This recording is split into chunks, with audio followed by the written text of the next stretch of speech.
Okay. Hang on. Wait. Oh, not my recording just yet. God. Just wait. Now. Goodness. There we All go. right. That was great. Yeah. That Brother X, that was I don't know who did that first, but that was a very X family beginning. Similar to well. That's true. I do like that. Yeah. Who does that? I do that. You do that? I would always do that when we lived together. I would Yeah, walk coming into his my room at midnight. Yeah. Well, in my underwear. Well. Yeah, Yeah, that sounds just about right. That sounds about right. Yeah. Good times. Good homoerotic times. Yeah. Something like that. So yeah, excited. We got Brother X here.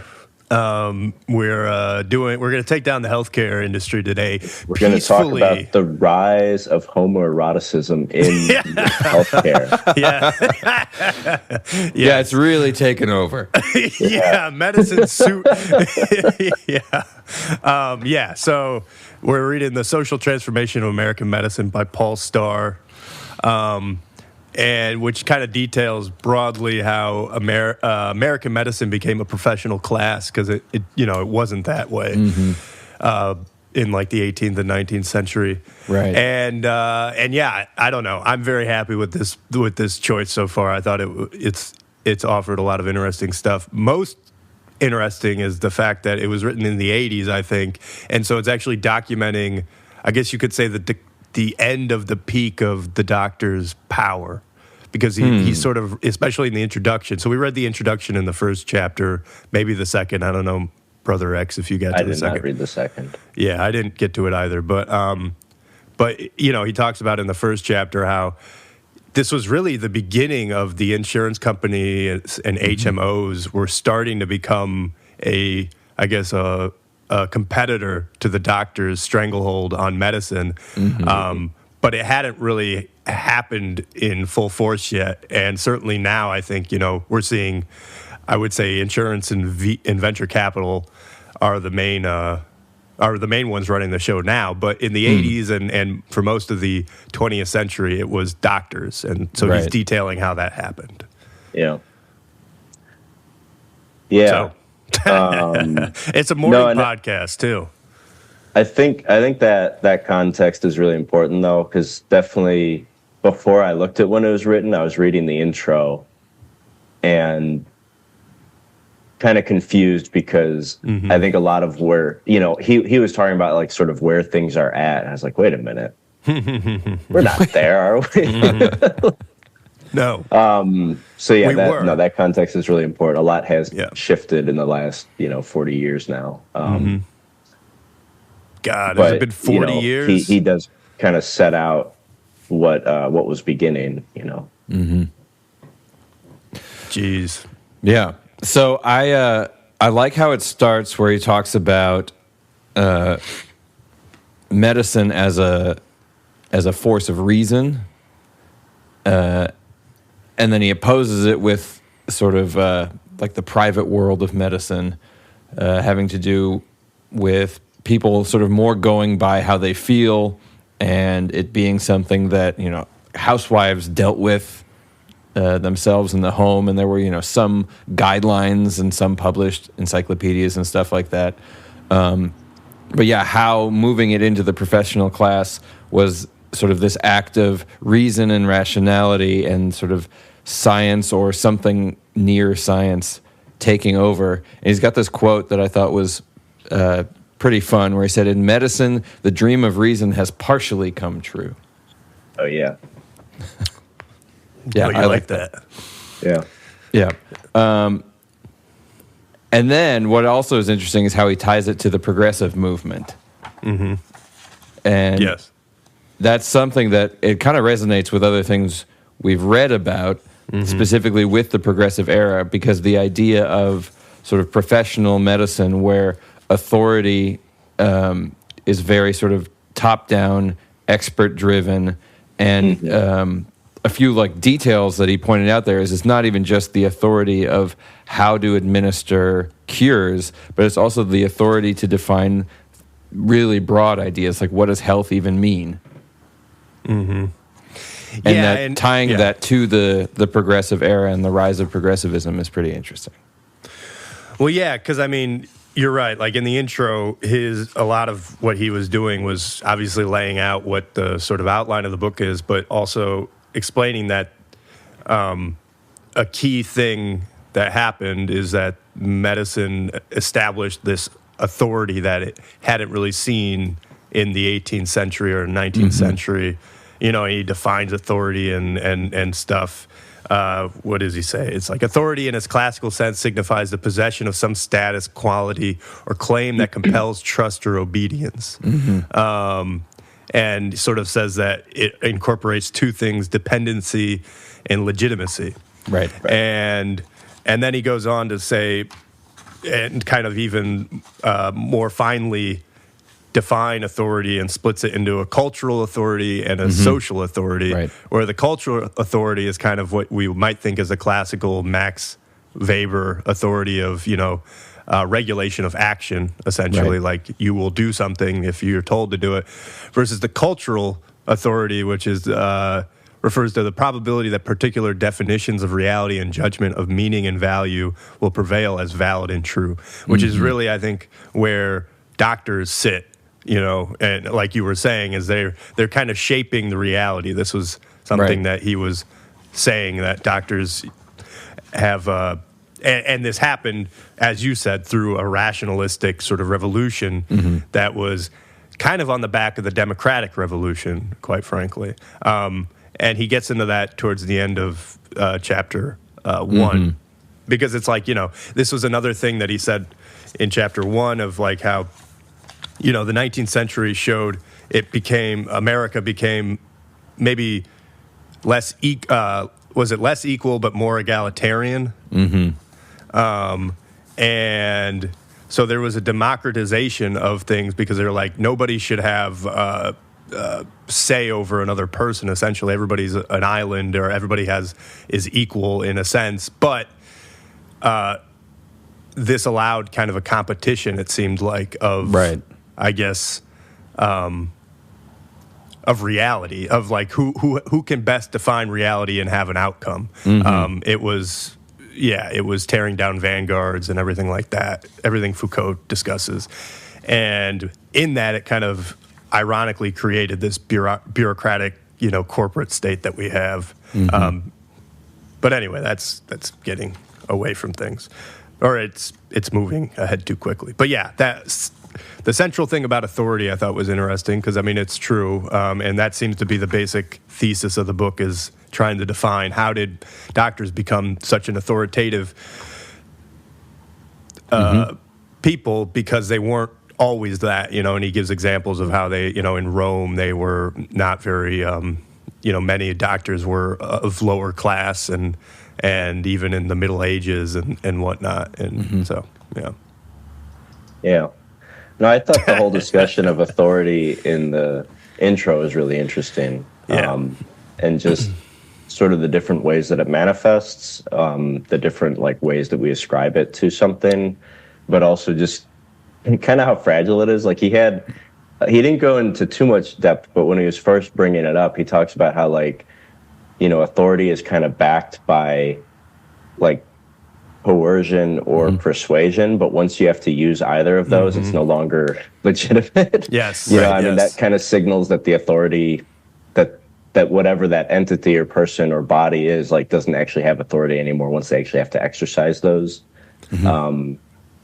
So I don't know. I thought that was really interesting, not just in the context of healthcare and physicians, but just kind of broadly. I don't know, and thinking about sort of,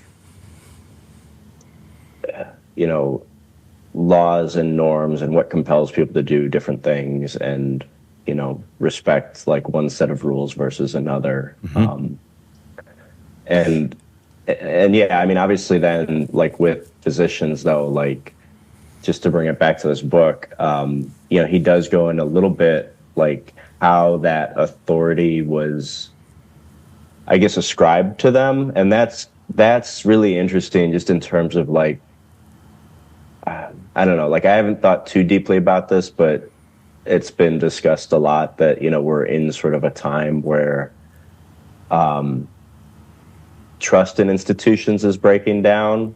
And I think that is wrapped up in sort of what we ascribe authority to. And just, it's interesting to look back at a time of, how that kind of maybe came to be within a certain field, and he's talking about both the internal things that were happening within the medical field, and how like kind of consensus was created, and that kind of lends itself to more authority, but also externally, kind of the move from rural to urban lifestyle, and just that people had to, we're in a situation where they had to ascribe authority to outside bodies, outside people, strangers more often, and that was also kind of just a cultural change. I don't know. I'm not sure what I'm saying. I just found all those points really interesting. Well, I'm so glad that you brought up the authority and coercion part, because, I mean, honestly, I think this is a big thing that is, I think, and how, once an authority figure has to use one of those and they kind of lose their status. Yeah. I think this is kind of what's happening to doctors since COVID, because they had to use coercive tactics to get people to take the vaccine, like, telling them they can't, go to work or fly and stuff like that. That's all, it is all coercive.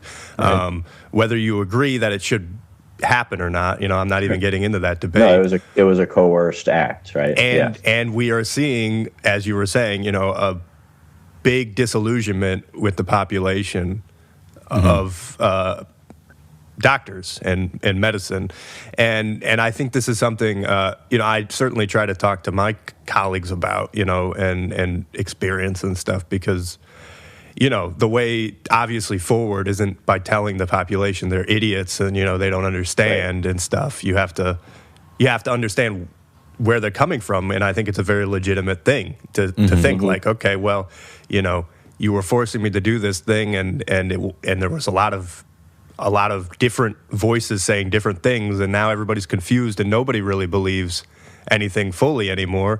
And so I thought that was a very good point. Let's parse that out a little more, though. I just happen to be on this page right now. That's you want to get us related. canceled? Huh? You want to get us canceled? No, I'm just no. But let's really say something dangerous. No, I think what you're saying is, I think there's a lot of truth to it, but I also think that it's not that, and maybe it's the degree of coercion, but it's not that coercion in and of itself is always going to lead to a loss of authority. And so in the intro, there's this paragraph. He says, there is, however, an entire class of functions carried out by physicians in which patients are more or less forced to accept the doctor's cultural authority. For purposes of clarification, patients often have no choice but to submit to professional examination. In their capacity as cultural authorities, doctors make authoritative judgments of what constitutes illness or insanity, evaluate the fitness of persons for jobs, assess the disability of the injured, pronounce death, and even assess after people have died whether they were competent at the time they wrote their wills. And he goes on a little bit more. So, he's not going in depth about sort of really specific situations, but the point is, there are all these existing examples of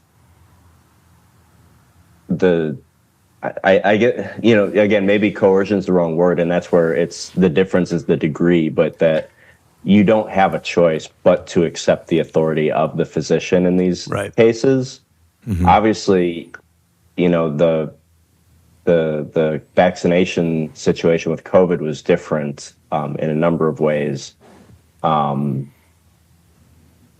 and that was just I'm just trying to figure out maybe what are the important differences there and distinctions, and maybe was that a symptom of already eroding trust, or is that what eroded the trust? I think it was that, because I think it's on the back of the opioid epidemic, on the back of tobacco, sugar. There's all of these things that people are realizing the medical establishment had at one time been a proponent of, and a very defiant proponent of, and have since been found to be actually very detrimental to health and have made people sicker. I think that there's an element to authority also that I don't know if he addresses directly, but like the Spider-Man, great power, great responsibility kind of a thing. With authority also comes the liability of that authority. And so if you are, the one leading people, and the people start to go like, hey, this stuff's getting way worse, there's going to be a natural erosion of trust. And I think that the problem that we're seeing today is that a lot of the fallback arguments are that trust in authority is important, which might be true in certain circumstances, but if it seems obvious that those in authority are being coercive to the detriment of the people they're leading, I think it's going to be a big problem. Yes. Yeah. And I think maybe conflating authority in different realms too, which I think happens both from various professionals, but also from the public at large too. Right. And so, for example, there's another paragraph. He says, of course, not all patients who accept doctors' judgments as authoritative also take their advice. A doctor may tell a patient that if he does not stop smoking and lose weight, he will not have long to live. The patient may very well take this as an authoritative judgment of the facts, but decline to follow the advice. Right. And so in the COVID case, what we saw was it's one thing for a physician to say, if you take this vaccine, it will protect you from this. It's another thing to say, to then make kind of, political,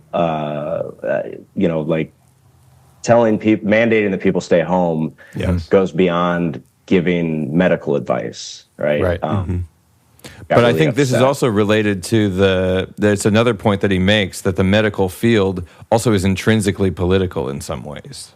It became, it hasn't always been. But Right. When it was just sort of doctors who were sort of, middle income, not super well respected people. But after with the rise of progressivism and the professional sovereignty of doctors. With the French Revolution, it was a key thing. I mean, and Foucault talks about this, how it's like that's really when doctors became really ingrained with the state in a formal sense in France after the Revolution. And then he talks about, Starr talks about in the book how a lot of American doctors were going to France in the early 19th century and learning, because the French were also doing a lot of the cutting edge medicine of the time. They were using the scientific method. And so that's the other point that's probably worth saying at some point. The way I'm seeing this is, and the way that he was describing it is kind of as almost a bimodal thing. It was like you had a rise in the established nature of physicians in the 18th century, in England at least, right? You had the Royal Society of Physicians. It was this very, privileged group. And then you had a breakdown of that, and you see the breakdown in this sort of establishment feeling in America by the decrease in licensure in America in the early 19th century. And I think that was because you had people like the French using the scientific method to show that a lot of the old ways of doing medicine were wrong, and the therapies, they finally were using evidence to actually study whether these therapies were useful, and they were finding they weren't. And so he talks about this, Starr talks about how, there was this point in the early 19th century where medicine, it was almost hopeful because so few people actually believed in doctors anymore, but that left a whole world to, of new therapeutics to be developed, which we saw in the 19th century. So then in the 19th century, towards the end, you actually have, I think, a lot of substantial things that the medical establishment did offer the people that solidified their authority. You had germ theory. You had, the first cholera was being understood not as this mythical, god poison, I suppose, and instead they were like, actually just don't drink from this well. You had the first epidemiological studies done, right? What's his face in England? What's his face? There's that famous book. There's the famous book about it.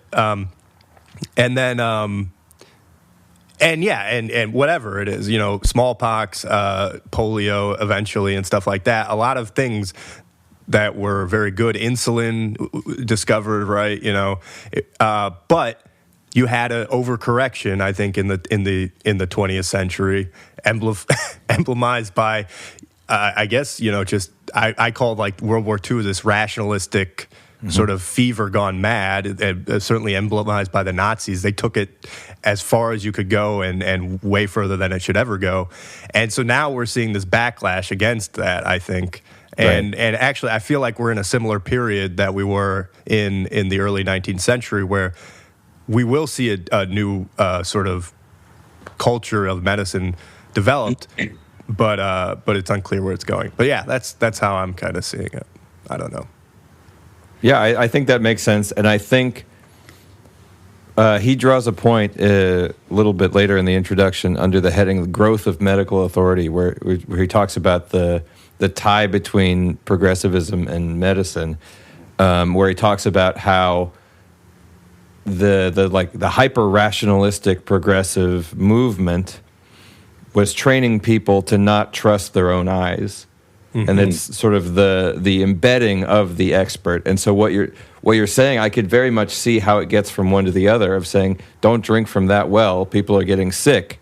That is not outside the realm of trust your own eyes. That's I saw something, and you can too, kind of a thing. And now it's gotten all the way to things are so specialized that there's no way that, even something as simple as talking about germs, whether or not that's been a very helpful theory and mode of operation, it's still relying on people trusting that there's these like invisible things that are infecting them and making them sick. And we've talked about it before. It doesn't sound so different than like demons. Right.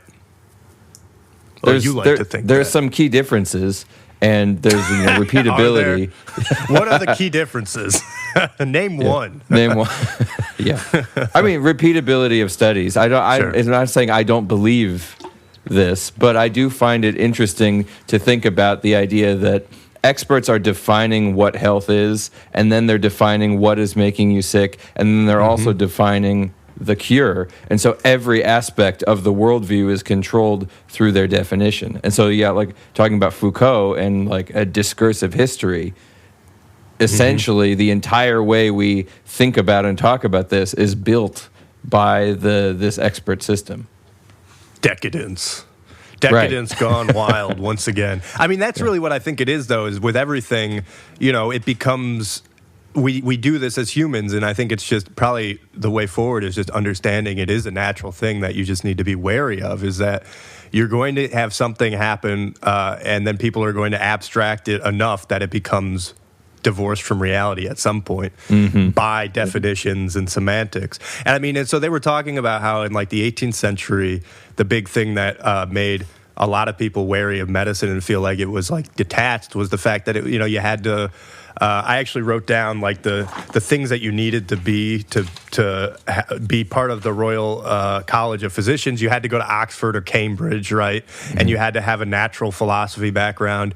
But that was really it. Is you had to go to one of these two schools, and then and then you also need to speak Latin. So that was the big thing. But now it's like it's not so dissimilar because we're not speaking Latin in medicine, but we are speaking with Latin, in Greek terms in some sense. I mean, we still use Latin and Greek terms for all of the anatomical things. That's the technical term, by the way. And I was doing so well. Latin, all right. Yeah. What you're the one that took Latin, Mr. Pretentious man, in your cardigan. I see you, Mr. X. I mean, Mr. Brother X. Mr. Brother X. That's Mr. Brother X. Mr. X is my brother. Yeah, that's good. But yeah, no, I mean, the point is, though, pneumococcus pneumonia, it's just like, what are these words to the random person? Well, and it's, I don't know, again, I'm still just so caught up with authority and how it's built and how fragile it is, because those same institutions and I don't know, like requirements and, like that you have to have gone here, you have to speak this, you have to, have this background. Those are those can be things that establish authority, right? And he does talk about that, and particularly in the late 19th century in the U.S., how the medical field was, sort of establishing, I guess, like a rigor and just a cohesiveness and I think intra-institutional trust. Like within Physicians trusting other physicians and relying on each other, like building out a network with each other. As opposed to kind of like competing with each other and having, different understandings, right? So all that stuff kind of goes into creating authority, but it also, like you said, it gets to a point where it's so abstracted, and it's like, well, you have to take this test, and you have to go to this school, and you have to do this coursework, and this internship, and all these things that you start to roll your eyes at, especially if you're shut out from those opportunities, right? Or you have to wear this coat, and you have to, look like this, and you have to walk like this, and you have to, and it's at what point is the ritual getting in the way of reality? Do you have the walk down? The shuffle? The shuffle. Did you read that thing that there was like they were talking about what the standard 19th century physician looked like? Yeah, there was a quote, and it was like, I didn't highlight that. It was basically there was like a shuffle that he had. He was by far the most highly and minutely furnished specimen of old school medical production. Because this is a historian of 19th century who's talking about 19th century physicians and how. Was that in the introduction? No, it was in the first. It was in the first chapter, page 41 for me. I'm thinking of something else then. But it's talking about how almost the goal of the standard doctor in America in the beginning of the 19th century that was educated was to be as abstracted away from manual labor as possible. And you see that today. I mean, you come in at besides surgeons, but even there's examples of this with surgeons. It's like, when you become an attending, it's like you go in, you see the patient for a little bit, you prescribe them something, and then you leave. And the nurses or the nurse practitioner or, whatever, the respiratory therapist, they're doing all the actual work. They're on the ground, and you just come in as this, whatever, priestly folk. So what I think really is that doctors have become the scientific priests. Yes. Is really what it is. Yeah. Yeah. Absolutely. And that's what you always wanted for yourself. That's what I always wanted to be. That's why I went into this. You went to church and you're like, how can I do that? Yeah, but with science. How can I do that but get paid a lot more? And have a lot more respect. Yeah, right. It's interesting when he was talking about the Methodists. The respect was 40 years ago. Yeah, that's true. We're just cogs for insurance companies now. Yeah. Sorry, go ahead. The Methodists. Oh, just how he was tying the Methodism movement in England to this sort of transition. Yeah.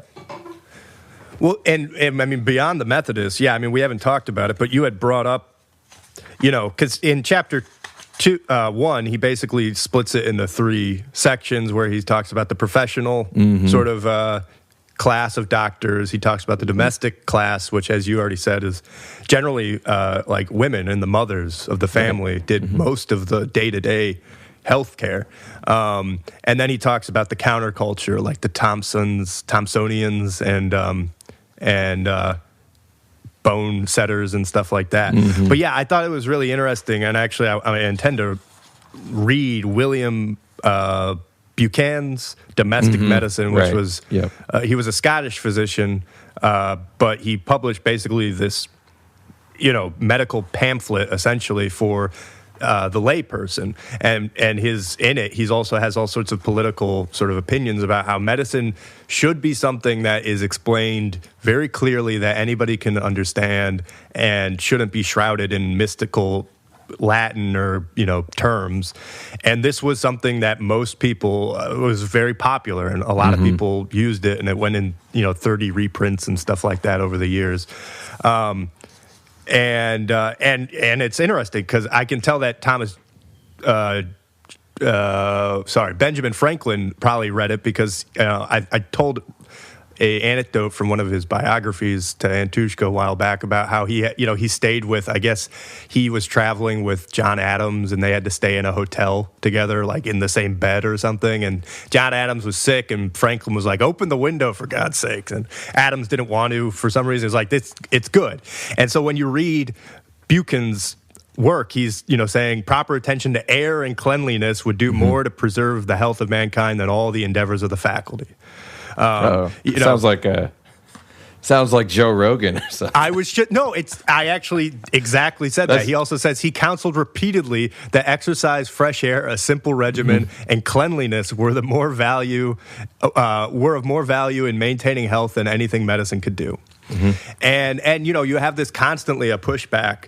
It wasn't just William Buchan. A lot of other I guess you could say counterculture physicians have always been saying how nature's the best healer. And a lot of what doctors should be doing is just trying to facilitate the natural healing process. Right.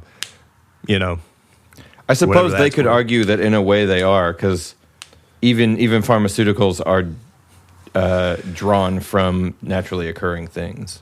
Yes. However, it's this dependency problem that we have, and I think it goes along with the honestly, not to sound Marxist, Antushka, but the commodification of medicine. It's about getting people hooked on subscriptions these days is the best business model a company can do of any type. It's your Netflix, and what's the best and most difficult subscription to cancel is a drug that you're dependent upon. Right. So anyway, we can get into that. I mean, I've heard it's difficult to cancel a New York Times subscription also.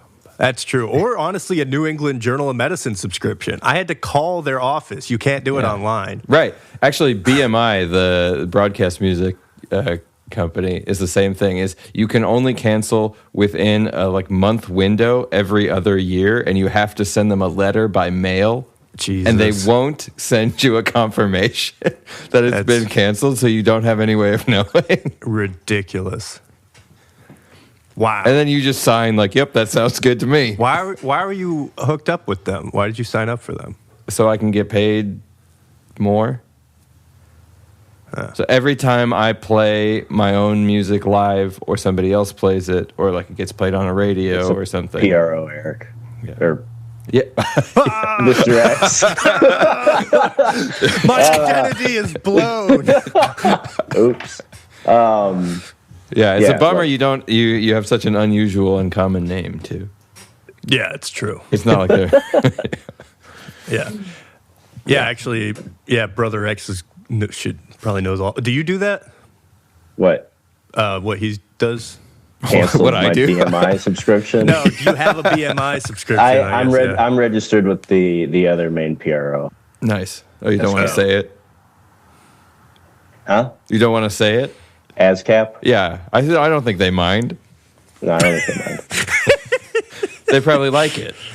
As long as you don't pronounce it ASCAP. I was waiting for somebody to make that joke. Yeah. All right. You didn't like my Baroque back mountain.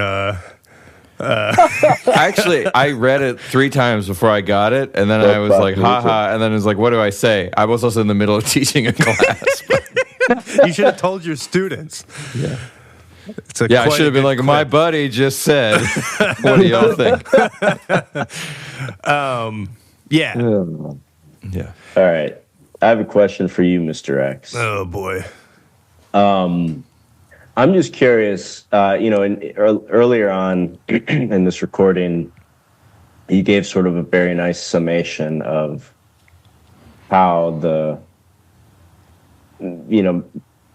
how we've gotten to this point in terms of the level of authority that physicians hold in American society nowadays. And you said it kind of compared back to what it looked like in the early 19th century. You said it feels like a similar moment. I've also heard you talk about your frustrations with, the medical profession. I'm just curious if, looking at it, sort of maybe the waves it's gone through to get to where it was, to where it is now. Obviously, we are in a different time than the 19th century, but does it maybe give you any optimism, any hope, any thoughts about like what you could or what people in the industry can be doing just to sort of move in a different direction? A little bit, yeah. I mean, I think if anything, what this book is doing for me is it's giving me confidence that this is not the only way, and that and that anybody that says like,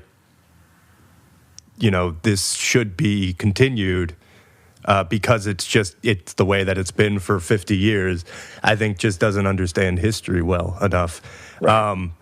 Yeah, because just tell them all things must pass. All things must pass, and including that kidney stone. Yeah. So go for it. Yeah. No, but it does. No, I mean, but yeah. And honestly, while terrible the assassination or murder was a week ago, it is bringing, I think, to the forefront how bad the system is currently. It's something that everybody has known, but such an extreme act is, I think, making people really realize, like, people are being pinched right now, and if it continues this way, there is going to be a lot of issues, societal issues. You cannot continue like this. Nobody is happy except for a few people who are getting rich off of it, and the few people that are getting rich off of it are, it's not even just insurance companies, like I said, and it's not even that doctors aren't culpable, because it's like doctors were the ones that essentially allowed this to happen by giving up their autonomy. And I'm not even saying that when doctors had full autonomy 40 years ago, or more full autonomy, as Paul Starr is writing about, that was better. But, it seems clear that probably what needs to happen is some kind of breakdown of the current system and then a more decentralized system going forward. But it's tough to, honestly, that's where I have the hardest problem envisioning, because centralization has a lot of benefits for medicine. And actually just talking to our mom this last week about, it's like before electronic medical records, it was a real pain for people to like switch doctors. You had to like collect all of your documents. But electronic medical records are one of the things I think that's creating a push towards against like the mom and pop clinic, because it costs a lot of money to set up a EMR practice, and then you have insurance, right? Malpractice insurance now and all that stuff. So I mean, the digitization of everything is, at least from my perspective, causing massive societal problems, and then also technical problems. Like there was that hack or the software issue that happened 6 months ago or something like that, and there were hospitals that weren't able to get into their medicine dispensers. Yes, exactly. So and just so like a weird technical problem where it's like that is the craziness about digitization to me.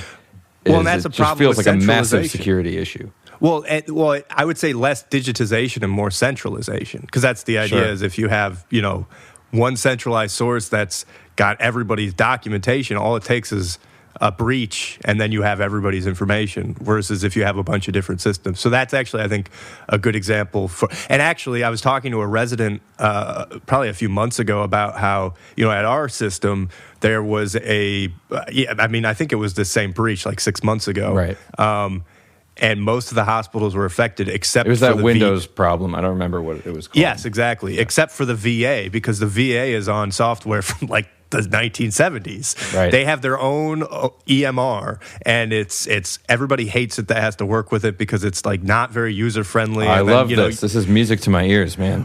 Well, yeah, but yeah, it was one of the few systems that did not go down during that, right?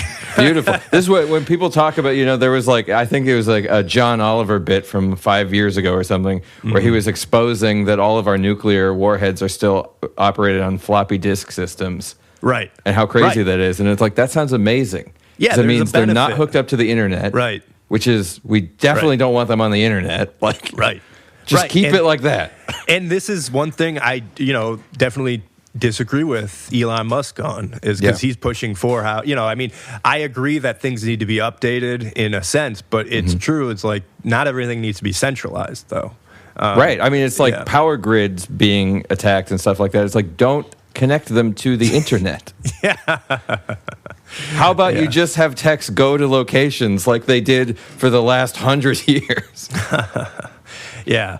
But yeah, so that's an interesting point. But again, centralization or whatever is also good for establishing norms, which are, I mean, because that was the big thing that got doctors to also get there. Aside from the fact that they were essentially becoming the priests of science and using rationalism to justify, a lot of, like I said, a lot of good things were done. But I think at the same time, I lost my train of thought. Damn it! I'm talking too much too. No. I think I can pick up on it. I think that I agree that centralization can definitely be a very good thing, especially in terms of efficiency. It can also go against efficiency in a weird way, especially in monopoly situations. Efficiency plummets. Right. But when Starr is talking about markets, he kind of alludes to this, and there's a bit that I highlighted here. It says the absence of power, paradoxically, is the basis of order in a competitive market. And so he's talking about a free market. And so what I'm imagining is a world where there's sort of like even competing licensures.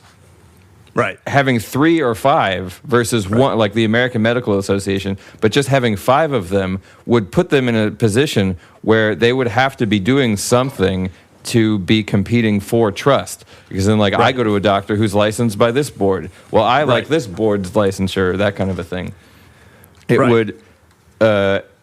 It would increase consumer choice, and it would probably increase through competition. It would probably increase the licensures. Incentive to sort of put out good work. Right. Sorry. I don't know if that's necessarily true, actually, that latter point. Because I think if you ask the average person where those licenses come from, they don't know. And if you now have, and so all they have to know is this doctor licensed or not? And if you have 4 or 5 bodies, what's to say there's not going to be other people just creating other ones? What's to stop just other licensing bodies from arising that maybe don't have high standards for license, because they can charge somebody to just get a license, and then that person can say, well, I'm licensed by this body, and the average person looking for a doctor doesn't know, and they just say, okay, well, you have a license, great, I'll go to you, but maybe that person has no skills whatsoever. Well, and that's what happened in the 19th century in America, is that you had it could really dilute, I think, the standards. That's I think the risk of that. I think the risk of an open market is definitely that there's no top-down authority, that there isn't authority, right? Yeah. I feel like it's similar to auto mechanics. I was actually having a conversation with somebody about this, because I sort of see doctors like mechanics in a way. How dare you? Especially surgeons, but they're greasy, they swear a lot. Their gloves are always breaking mid procedure. Yeah. But this person was really upset with me for making that comparison, because they were saying that it's important to trust doctors. And what I was saying is that you have to trust a mechanic if you don't know how to fix your car. However, a discerning consumer will do their best to try and find a mechanic that they see as reputable and helpful to them. Yes. There are some mechanic standards licensings. They exist. Some of them are more bullshit than others. And who knows? But it's not like there aren't good mechanics out there to be found. I think that there's an issue because I don't know if the centralization in medicine, if there's a higher percentage of good doctors to be found than there is good mechanics. I don't know that. I was just about to make that point. There's still a lot of bad doctors despite the centralization. And decentralizing it puts the onus on the consumer, which is difficult, like what you're saying. the average person going to the doctor isn't going to know what one license means over another. I think the problem is removing that onus entirely from the consumer puts all the faith in this top-down system. And like what you're saying, there are still bad doctors out there. It's not actually solving the problem. It's like relieving an anxiety or something, maybe. Yeah, I mean, I think you're right. It definitely relieves an anxiety, maybe more so than it solves a problem. I don't know that any of us right now can say with certainty if it did or didn't solve the problem. You know, I would definitely concede that there are bad doctors, and I don't know if there's more good doctors than there are good mechanics. I mean, I think your analogy, like, it makes a lot of sense, and I understand the point you're trying to make. I just don't know. Right. I also don't know the answer. Yeah. Well, but what I like though that so we read a few months ago now a book about this old I guess he's pretty old, yeah, a Greek Roman physician named Dioscorides. How old is he?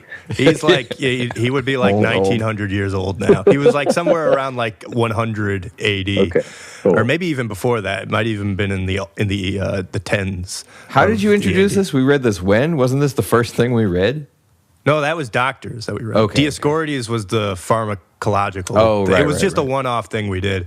But in it, you know, the author wrote, in the episode, if anybody's curious, I was very happy with this title. It's Ronnie James Dioscorides. Anyway. I think that was before I was a regular listener. Maybe, yeah. Ride the tiger. You can see his stripes, but you know he's clean. They're back in the archives. Yeah. But anyway, the author did just kind of a brief overview of what like a typical physician was like in ancient Rome, and was saying how a lot of the times it was like you weren't a physician until you had patients. And so in that sense, it is putting, as you guys have said, like the onus on the people to decide who are the doctors. And the way, you know, that they would do it back in the day is you'd be an itinerant physician, you'd go to a town, and then you would actually just treat somebody in front of everybody, and they would evaluate you essentially. But, you know, I feel like if there is going to be a reform to medicine, it should be somehow getting back to that. Maybe not, you know, completely, but like there needs to be more emphasis on the people's opinions of who they want there to be leaders. And so this brings me to a quote, if I may, gentlemen, which I thought was really great, and I really liked it. And it's at the beginning of chapter 1, and it's when, what's his face? Oliver Wendell Holmes, who's the father of the great Supreme Court Justice, Oliver Wendell Holmes Jr. We all remember him. I don't know if he's great, actually. I just, as I was reading the Wikipedia, watch him like he was one of the people. Quote, Mr. X. What's that? Oh, get to the quote. Damn quote. But I was just going to say, imagine Oliver Wendell Holmes Jr. is like one of the Supreme Court justices that wanted to uphold slavery. I'm like, he's a great justice. I don't know anything about him. Anyway. Yeah, okay. All right. I'll just read this full part. The licensing authority doctors secured had little more than honorific value. This is during the early 19th century in America. And during the Jacksonian period in the 1830s and 40s, their claims to privileged competence evoked a sharp backlash that crippled their ambitions for the next half century. State legislatures voted to do away with medical licensure entirely. No profession was being allowed, Oliver Wendell Holmes told the graduating class of Harvard in 1844, to be the best judge of its own men and doctrines. So, I mean, I think that's a really important point because, I mean, that's just, you run into a problem when people govern themselves. That's really what the point is. You do, and I think especially when it's a profession that has to interact with the general public, I don't know. I feel like they have to have some say, because if it's not functioning for them, then that to me is a problem. Yes. Well, one thing that exists that a lot of people don't know is that there are Yelp reviews for doctors. Yes. There are. Yes. They do exist. So you can look up reviews on doctors. Yeah. I have. Me too. Yeah. Let me say this to get back to your point, Antushka. I think where I get stuck there is, and I don't know what the right answer is, but understanding how people are, wanting to have ways of, I think, vetting and establishing authority that aren't overly burdensome. And, I think we've talked a lot about the pitfalls of centralizing that kind of, through accreditation, licensure. Your thoughts about, I don't know, for lack of a better word, like just an open market of licensing of authority. I don't know. I'm thinking about like other types of fields, and I'm wondering like what in the medical profession would make it easier for people to vet doctors. There are Yelp reviews, like you say. There could be different bodies that give license. I mean, in music, you can more easily hear somebody play and know if you like it or not. In medicine, is it as easy to say, I guess with like a surgeon, like they could say 99% of my surgeries are successful or something. With general practitioners, is it as easy? I don't know. Like, and maybe that's where the issue is. Like, it's harder to just say like, what's the success rate of this doctor, right? Yes, that's the problem. Exactly. So I don't know what the answer is there. I think it's tough in music too. I mean, especially for us, because we've all been involved in the academic music world, which has this problem, the same problem a little bit. It's not truly like a licensure situation. However, the music that is made within the confines of universities sucks. Either new music that's composed or music that's played is sort of on purpose sheltered from a free market. Oh. To the point of actually making music that people actively dislike. Yes. Versus if you are sort of out in the market trying to play, gigs at bars or theaters or things like that, you are directly beholden to ticket sales or drink sales or something like that. Like you are stuck in this market, and it's not a perfect situation either, because then who's vetting you has very little to do with how good you are and has more to do with how you make a crowd feel, which might be sort of part of how good you are. But you could be the best guitar, like fusion jazz guitar player in the world, and no one wants to listen to you. To the public, that's the standard of how good you are. And what makes them feel good might be different. For some people, they feel good when they watch somebody really shred, right? And so there is a technical talent involved in that. But no, I mean, that's definitely a thing, and it's not just even the styles of music, but even the quality of execution. I mean, there are so many instances where a student's asking me to teach them a song, and it's a song I remember listening to in high school or growing up, and then I sit there and I learn it, and then it just dawns on me how sloppy the performance is and like how much like better I can play it. Yeah. But then it's also like, oh, wow. And apparently that doesn't matter at all, right? Like, because I loved the song when I was younger and I didn't think about it, Right. And so that's a difference, right? Right. Well, I don't know. Is it? I mean, how many ways are there to cure a person, Mr. X? Like, no, I mean, can you cure somebody with better and worse technique, but the end result is they're still healed? Well, I think this exactly set a bone better. The issue, though, that I think comes and why it's so easy to abstract with medicine, because it's not always clear whether treatments actually worked or even if they made it worse. Like, there's so many variables that actually even applying the scientific method to medicine is a very difficult task to do, because you can't treat the same person twice at the same time and then just look at what happened, right? Which is sort of the ideal, experiment. So I feel like there's always ways for physicians and patients to kind of come up with narratives about whether or not the treatment worked or not. And I think that's always going to be an issue that I don't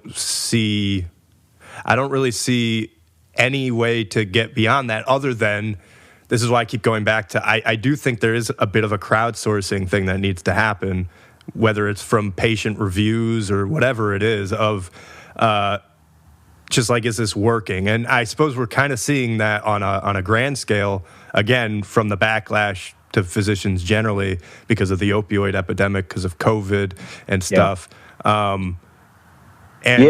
Yeah.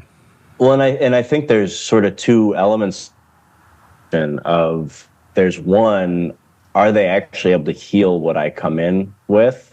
And two, probably like in a more general sense, how do they make me feel? Like, is this doctor able to talk to me in a way that I don't feel, most people aren't going to want to go in and feel like they're talked down on or dismissed, like the bedside manner, right? Like, that's another component of it as well. But you could have a doctor that makes you feel like,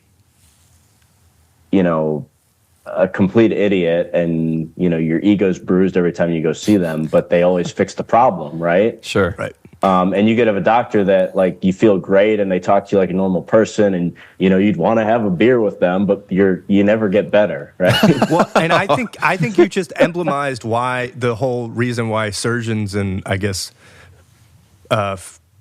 general physicians, why there's the dichotomy in their personalities. Because surgeons are just like, I don't need to be nice to you because it's just my work will speak for itself. It's and you're unconscious anyway, and every surgeon I've talked to has been pretty curt and not very friendly. No, they hate spending time with patients, and it's a horribly frustrating thing to be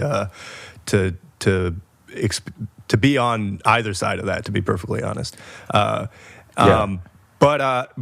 I'm just saying, I think there is I actually don't discount, I think the mind is one of the most powerful things that we have to heal. I think, the placebo effect, again, is emblemizes this by the fact that, we have to correct against it, because just thinking that you're taking a medicine can actually help you, like just belief, right? And I think that actually that's not to be discounted for. And when you talk about bedside manner, I think there is a therapeutic element to just going to somebody who's giving you confidence that things are going to get better, you know? But why are they getting paid such massive amounts, and there's this crazy structure where you go in and you tell 3 different people the same story? Yes. That's the point. I was just about to say is that's why we're reading the book. It's become too ornate, basically. Too decadent. But I don't. Too decadent. But I don't think actually that the whole idea of a healer is completely to be discounted, and the whole idea of just having somebody give you confidence that you will get better, essentially.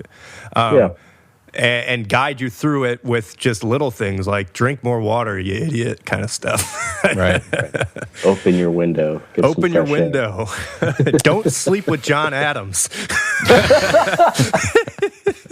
Oh, you're not supposed to do that? Yeah, Antushka. Yeah. I think that we've probably all had the frustrating experience of leaving the placebo effect aside. Like, that you need something like, I don't know, like an extra strong ibuprofen, or like there was a situation where we all had the flu, we were throwing up, like an anti-nausea. That's all, just to get us through. And like the process of just getting that medicine was insane. Where it's like, I know exactly what I need. I even told the doctor was like, oh, I'm not sure. It was like, what about Zofran? And he was like, oh, yeah, that's a good idea. Yeah. It's like, well, why am I paying you? Yeah. Right. Yeah. A lot. And I'm paying you a lot, not a little bit. Yes.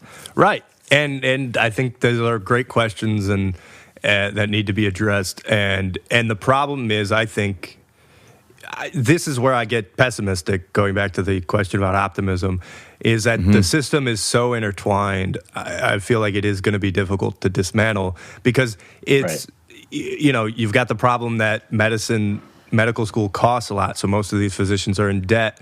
Yep. Then you've got the issue that there's a lot of middle people who are going to push back against any reform, and then the insurance companies are pushing back against reform, and pharmaceutical.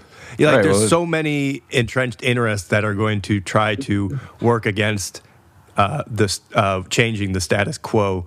That I don't know if it can can be done cleanly and surgically, I suppose. Yeah. Yeah, I probably not. I think I don't know if he's going to get more into insurance, but so. I feel like that's it's a key aspect of this puzzle, and it's pretty funny because I get a lot of pushback when I bring that up to people. For some reason, people are very emotionally tied to insurance. Yeah, but we've been raised to, basically. But it's creating crazy situations. Like, I think I told you about this. I took my daughter in for like a checkup, and I asked a question about allergies, and all of a sudden there was this extra balance on our account, and they're like, oh, well, that particular topic is not covered under a general checkup. Whoa. It's billed differently. Yeah.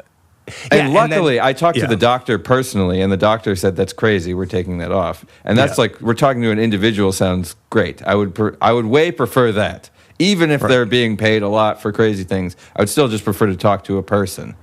But it like running up the system and being billed in these crazy ways just based on what you're speaking about.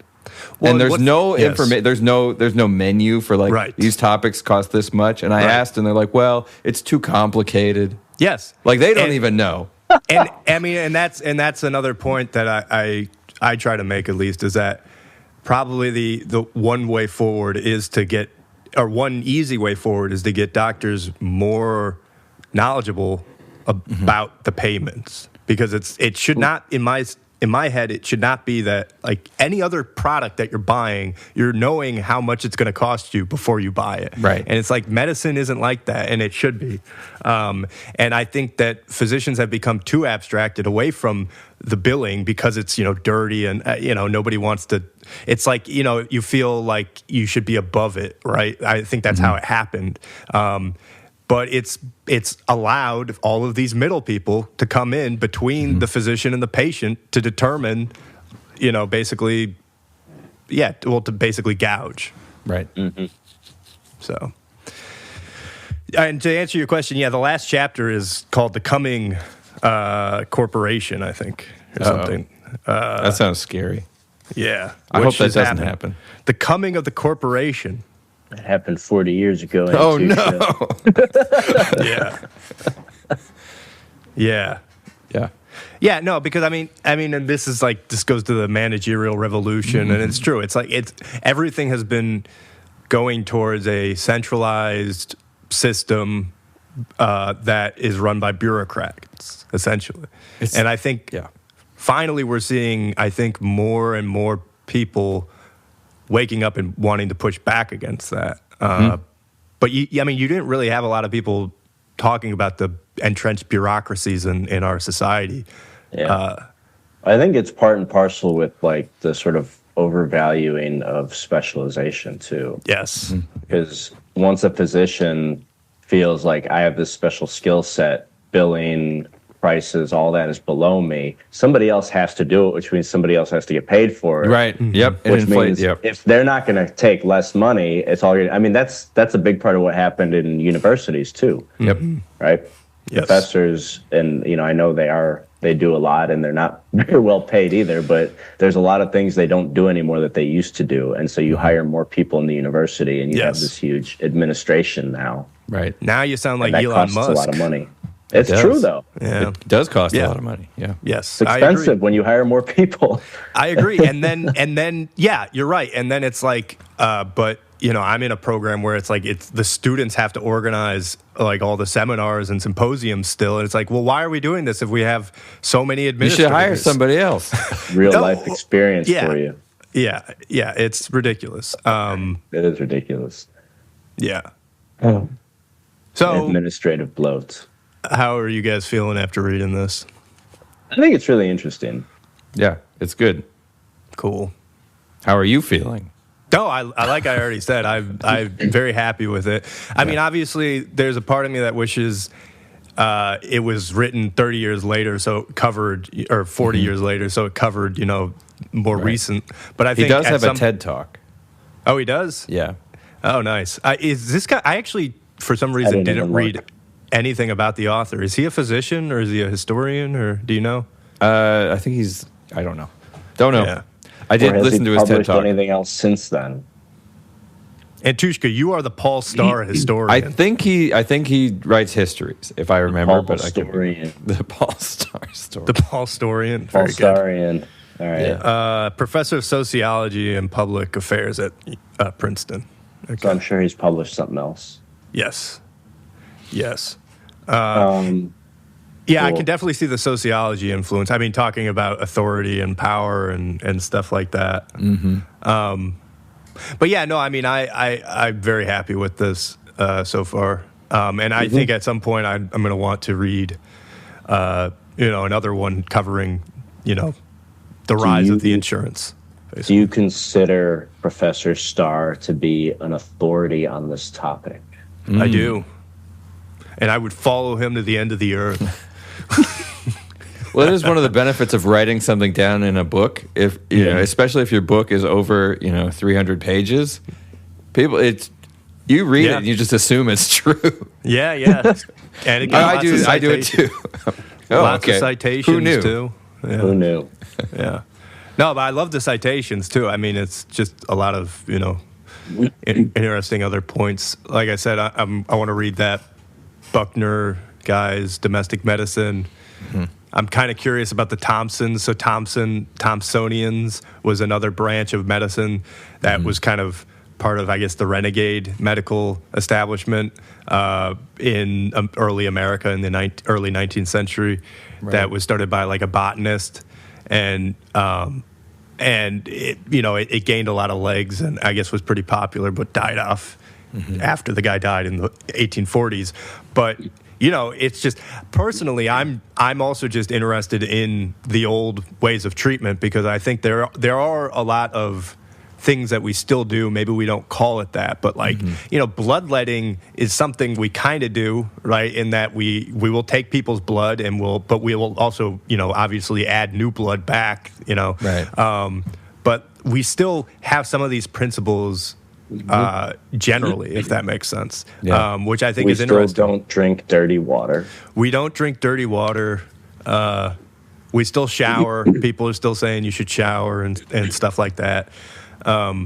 We still don't sleep with John Adams. No, everybody stay away. We have a pretty true. good track record on that one too. Yeah. We do. But yeah, no, it definitely is making me want to read more about this, essentially. Yeah. That was a good pick. I'll be curious to where you leave off with it, if you're still optimistic, or what you think the future holds. If you were to write a version of this now. Oh yeah. No, I mean, I think I'm going to be optimistic generally just because I'm in my 30s and I feel like I have my life. It's a great time.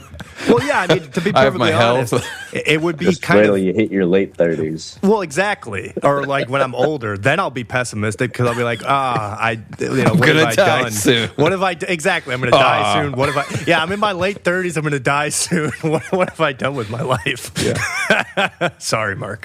Yeah. The thought of you being more pessimistic terrifies me. I know. Yeah, God only knows. Yeah. All right, I should get going. I need to get back to work. Okay. So I'm looking at my calendar though. Like next Wednesday is also open for me. Like during the day, Okay. if we wanted to do a similar time. Yeah. Yeah, that works for me. Do we want to just go on with chapter 2 and maybe 3? Yeah, 3 is pretty long. Wednesday is the 18th.